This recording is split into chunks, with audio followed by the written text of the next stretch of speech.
Hello, everyone. Welcome to another episode. I'm Daniel, and with me is Sophie. Today, we're going to do something simple but really meaningful. Just talk about our day. That's right.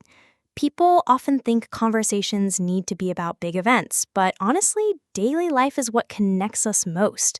Everyone has mornings, afternoons, and evenings, and those small routines are full of stories. Exactly. Think about it. When you meet someone new, one of the first questions is often, "How was your day?" or "What did you do today?" If you can share your day in a natural way, you'll always have something to say. And it makes conversations feel warmer. Sharing small details shows who you are. Even talking about what you had for breakfast or how you felt on the way to work can start a deeper exchange.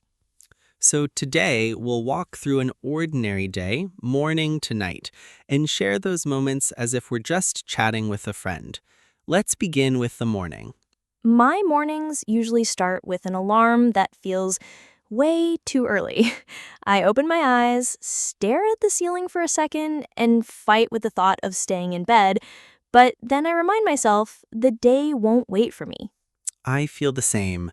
The alarm rings, and my first thought is always 5 more minutes. Sometimes that turns into 20, but eventually I pull myself out of bed, rub my face, and head straight to the kitchen for coffee. I go for tea instead. The steam rising from the cup makes me feel calm, like a small hug before the day gets busy. While sipping, I like to peek outside the window just to see what the sky looks like. Coffee is my fuel. Without it, I can't even think clearly. My breakfast is usually light, maybe toast or cereal, but the coffee is what kicks me into gear. Once I've had my tea, I start getting ready. I wash my face, choose clothes, and check my bag. If I forget something, my whole day feels off, so I always double check. I know that stress well. Keys, wallet, phone, my little checklist before leaving. Missing one of those has taught me some painful lessons in the past. And then comes the commute. For me, it's usually a train. Sometimes it's smooth, but often it's crowded, and I end up standing shoulder to shoulder with strangers. Headphones save me.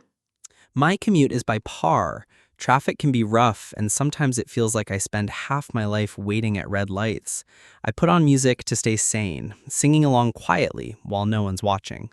By the time I reach work, I'm halfway tired already, but I sit down, take a deep breath, and start with small tasks checking messages, answering emails, organizing notes.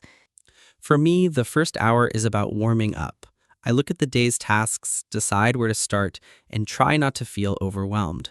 If I finish one little thing, it helps me get into rhythm. The morning passes with small wins and small frustrations. Sometimes I feel productive, sometimes distracted. But soon enough, it's time for lunch, and that always feels like a reward. Lunch is a highlight. I usually eat with colleagues, and the food doesn't matter as much as the laughter at the table. Even a sandwich tastes better when you're sharing jokes. I often bring lunch from home, something simple like rice and vegetables. I like to step outside for a quick walk afterward. Just 10 minutes in fresh air resets my energy. I stick with coffee after lunch. That mid-afternoon cup is my survival trick. Without it, I'd probably fall asleep at my desk. The afternoons can feel endless. I try to break them into smaller pieces, finish one task, then stretch, drink water, and tackle the next. Otherwise, the hours drag on. Meetings sometimes fill the afternoon. Some are useful, others feel like a test of patience. But finishing a tough task before the day ends gives me real satisfaction. When the clock finally moves towards evening, I feel relief. Closing the laptop is like closing a chapter. The weight of the day starts to lift. The commute home feels lighter than in the morning. Even if traffic is slow, I know I'm heading toward rest, and that changes everything. On the train ride back, I sometimes watch people around me. Some look tired, some smile at their phones, some close their eyes and drift off. It feels like we're all carrying our little stories home. Once home, the evening begins with dinner. Sitting down, sharing food, talking about small things, it feels warm, like the day finally softens its edges. Dinner is my favorite too. It's not just about eating, it's about connecting. Even simple dishes feel special when you share them with people you love. After dinner, I like to take a shower. The warm water washes away the day's noise and gives me a clean slate for the evening. I usually spend the evening with small hobbies. Sometimes I read, sometimes I watch a series, sometimes I just sit in quiet. It depends on the mood.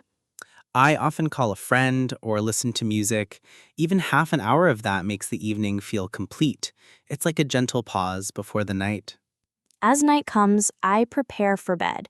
I brush my teeth, change into comfortable clothes, and maybe write a short note in my journal. It helps me reflect.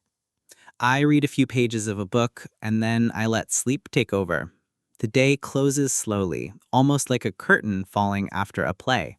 And that's really the beauty of it. Ordinary days may look simple, but inside them are countless little moments, tiny sparks of life that make everything real. Exactly.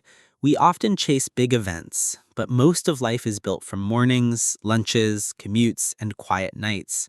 Talking about your day means celebrating what's already there. So, as we end this episode, remember to notice those small details in your own day. They're more meaningful than you think. Thanks for spending time with us. May your next morning feel lighter, your afternoon more gentle, and your evening filled with peace. Take care and let your everyday stories remind you how much life you're already living.